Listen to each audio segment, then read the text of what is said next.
ज्ञान मंथन में आप सभी का हार्दिक अभिनंदन करते हैं। मैं हूं सुबोध और दोस्तों आज हम आपको अपने इस वीडियो में बतलाने जा रहे हैं रामायण से जुड़ी एक रहस्यमयी कथा के बारे में। बता रहे हैं आपको कि आखिर क्यों हंसने लगा था मेघनाथ का कटा हुआ सर। तो चलिए बतलाते हैं आपको रामायण की इस रहस्यमयी कथा के बारे में। दोस्तों महर्षि वाल्मीकि द्वारा रचित हिंदू धर्म ग्रंथ रामायण में उल्लेख मिलता है कि रावण के बेटे का नाम मेघनाथ था। उसका एक नाम इंद्रजीत भी था।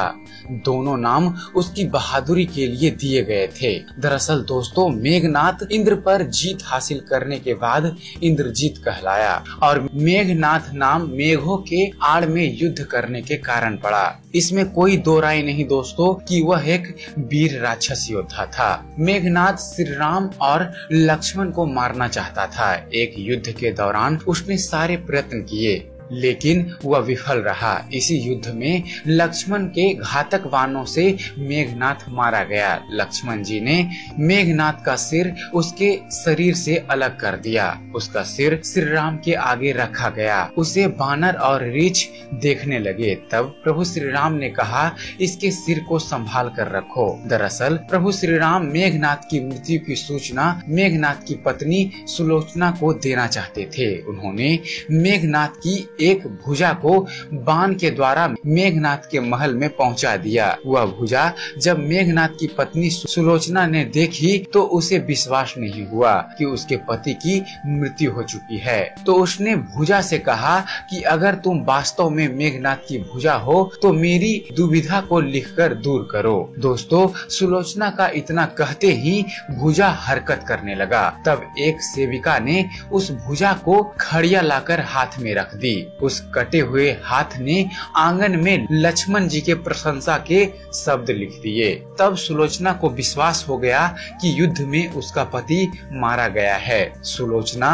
इस समाचार को सुनकर रोने लगी। फिर वह रथ में बैठकर रावण से मिलने चल पड़ी। रावण को सुलोचना ने मेघनाथ का कटा हुआ हाथ दिखाया और अपने पति का सिर मांगा। सुलोचना रावण से बोली अब मैं एक पल भी जीवित नहीं रहना चाहती हूँ। पति के साथ मैं सती होना चाहती हूँ। तब रावण ने कहा पुत्री 4 घड़ी प्रतीक्षा करो। मैं मेघनाथ का सिर शत्रु के सिर के साथ लेकर आता हूँ। लेकिन सुलोचना को रावण की बात पर विश्वास नहीं हुआ। तब सुलोचना मंदोदरी के पास गई। तब मंदोदरी ने कहा तुम श्री राम प्रभु के पास जाओ, वह बहुत दयालु हैं। सुलोचना जब प्रभु श्री राम के पास पहुँची तो उसका परिचय विभीषण ने करवाया। सुलोचना ने प्रभु श्री राम से कहा हे राम मैं आपके शरण में आई हूँ। मेरे पति का सर मुझे लौटा दें ताकि मैं सती हो सकूं। राम सुलोचना की दशा देखकर दुखी हुए। उन्होंने कहा मैं तुम्हारे पति को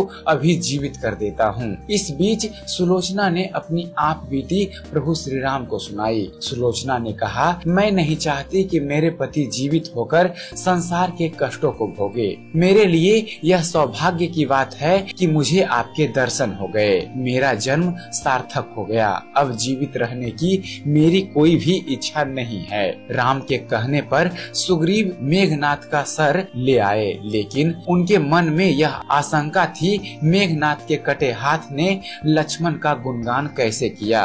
सुग्रीव से रहा नहीं गया और उन्होंने कहा मैं सुलोचना की बात को तभी सच मानूंगा जब यह नरमुंड हंसेगा, अर्थात मेघनाथ का कटा हुआ सर हंसने लगेगा। सुलोचना के सतीत्व की यह बहुत बड़ी परीक्षा थी। सुलोचना ने सबसे पहले प्रभु श्री राम को प्रणाम किया और उसने अपने पति मेघनाथ के कटे हुए सिर से कहा हे स्वामी जल्दी हंसिए वरना आपके हाथ ने जो लिखा है उसे ये सब सत्य नहीं मानेंगे। सुलोचना एक बहुत ही पतिव्रता नारी थी। उसके इतना कहते ही मेघनाथ का कटा हुआ सर जोर जोर से हंसने लगा। इस तरह सुलोचना अपने पति का कटा हुआ सर लेकर अपने महल में चली गई। तो ये था दोस्तों रामायण से जुड़ी वह रहस्यमयी कथा कि कैसे मेघनाथ का कटा हुआ सिर हंसने लगा था।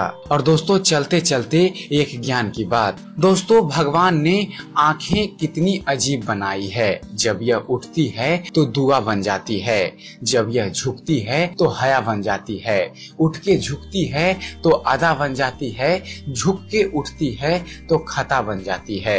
यह खुलती है तो दुनिया उन्हें रुला देती है, पर बंद होती है तो यह दुनिया को रुला देती है। इसीलिए कहा जाता है कि आंखें मनुष्य के व्यक्तित्व का आईना होती है। तो आशा करते हैं आप सबको हमारा ये वीडियो पसंद आया होगा।